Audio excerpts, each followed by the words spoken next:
Good morning बच्चों। आज मैं क्लास 8 का चैप्टर 9 जिसका नाम है कबीर की साखियाँ वो आपको पढ़ाने जा रही हूँ। जिसमें पहला है जाति न पूछो साध की, पूछ लीजिए ज्ञान, मोल करो तलवार का, पड़ा रहने दो म्यान। इसमें कबीरदास जी कहते हैं जाति न पूछो साध का अर्थ होता है साधु या सज्जन पुरुष। मोल करो तलवार का, पड़ा रहने दो मयान। मयान का अर्थ होता है जिसके अंदर तलवार पड़ी रहती है। रहन का अर्थ रहने दो। तो इसमें कबीरदास जी कहना चाहते हैं कि सज्जन पुरुष होता है उसकी हमें कभी भी जाति नहीं पूछनी चाहिए, बल्कि हमें उससे जो उसके पास ज्ञान है, जो या वो ज्ञान देने वाला है, हमें उससे ज्ञान लेना चाहिए। जिस प्रकार हम तलवार ले खरीदने जाते हैं तो उस तलवार के बाहर जो मयान होती है, चाहे वो कितनी ही सुंदर हो, लेकिन उसका मोल भाव हम कभी नहीं करते, क्योंकि हमारे काम तलवार आती है और हम खरीदने क्या जाते हैं, तलवार। क्यों? मयान चाहे कितनी भी सुंदर हो वो कभी किसी के काम नहीं आएगी।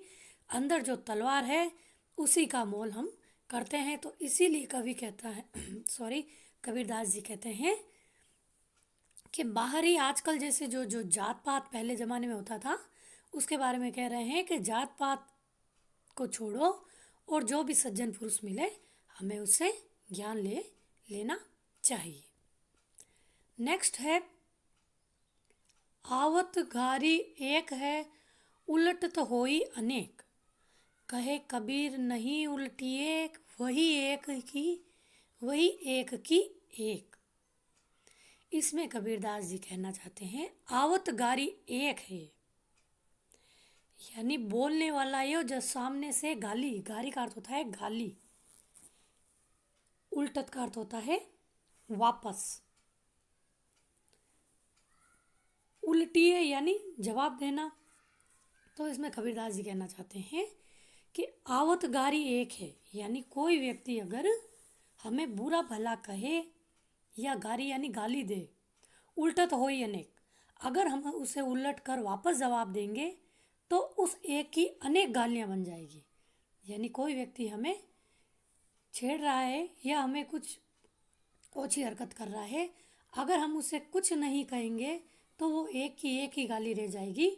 लेकिन अगर हम उसे पलट कर जवाब देंगे तो वो फिर कुछ ना कुछ बोलेगा और फिर कुछ ना कुछ हम बोलेंगे, तो उस एक गाली की वो अनेक गालियाँ हो जाएगी। कहे कबीर नहीं उलटिए वही एक की एक। इसमें कबीरदास जी कहते हैं कि हम अगर पीछे से या मुड़कर जवाब नहीं देंगे तो वो एक गाली है वो एक ही रह जाएगी। नेक्स्ट है माला तो कर में फिरे, जीभी फिरे मुख माई, मनुआ तो दहु दिशी फिरे, ये तो सुमिरन नाही। इसमें माला का अर्थ होता है माला फेरने वाली, कर का अर्थ होता है हाथ, फिरे यानी घूमती है, जीभी का अर्थ होता है जीभ यानी टंग, मुख यानी मुंह में, माही यानी अंदर, मनुआ का अर्थ होता है मन, दहु दिशा यानी दसों दिशाओं में, फिरे यानी घूमता है, सुमिरन का अर्थ होता है याद करना। तो इसमें पंक्ति में इस साखी में कबीरदास जी कहना चाहते हैं कि माला तो कर में फिरे, कि व्यक्ति जब माला फेरता है तो वो सिर्फ हाथ में फिरती है, यानी उसके जो मोती होते हैं उसे हम करते रहते हैं और वो हाथ में फिरती रहती है, ऊपर नीचे होती रहती है। जीभी फिरे मुख माई, और जब हम माला फेरते हैं तो मन मन में मुंह में राम का नाम लेते रहते हैं, तो वो जीभ है जो मुंह में ही घूमती रहती है।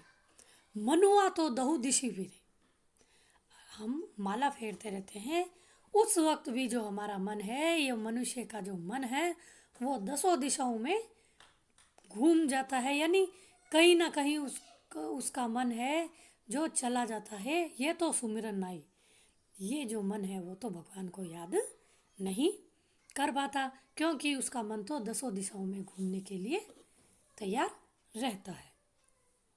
नेक्स्ट है कबीर घास ना निंदिए, जो पाऊ तली होय, उड़ी पड़े जब आँख में खरी दुहेली होय। इसमें कबीरदास जी कहते हैं कबीर निंदा न निंदिए। कबीरदास जी कहते हैं कि हमें घास न निंदिए का अर्थ होता है निंदा करना। पाँव का अर्थ होता है पाँव। तली यानी कुचलना। उड़ी यानी उड़ना। पड़े यानी गिरना। खरी दुहेली होय। खरी दुहेली का अर्थ होता है बहुत ही कठिन या दोहरी। तो इसमें कबीरदास जी कहते हैं कि जो नीचे घास पड़ी रहती है ना छोटी छोटी, उसकी हमें कभी भी निंदा नहीं करनी चाहिए। जो पाँव तली होए, जो हमारे पाँव के नीचे होती है, उड़ी पड़े जब आँख में, जब वही एक छोटी सी घास की तीली या घास का वो जो होता है अगर उड़कर हमारी आँख में पड़ जाए तो वो बहुत ही उसे निकालना या उस छोटी सी तिनका जो होता है वो हमारे पूरे शरीर में अफला तफली मचा देता है। इसीलिए हमें कभी किसी की, छोटे व्यक्ति की या गरीब व्यक्ति की निंदा नहीं करनी चाहिए। नेक्स्ट है जग में बैरी कोई नहीं जो मन शीतल होए, या आपा को डारी दे दया करे सब कोई। जग का अर्थ होता है संसार, बैरी का अर्थ होता है दुश्मन या शत्रु। जो मन शीतल हो, शीतल का अर्थ होता है शांत। या आपा को डारी दे दया करे सब कोई। आपा का अर्थ होता है अहंकार या घमंड। डारी दे का अर्थ, डारी का अर्थ होता है त्याग देना। दया करे सब कोई, यानी जग में बैरी कोई भी शत्रु नहीं होता। अगर हम अपने मन को इस भक्ति में कबीरदास जी कहना चाहते हैं जग यानी संसार में बैरी यानी कोई भी शत्रु नहीं होता।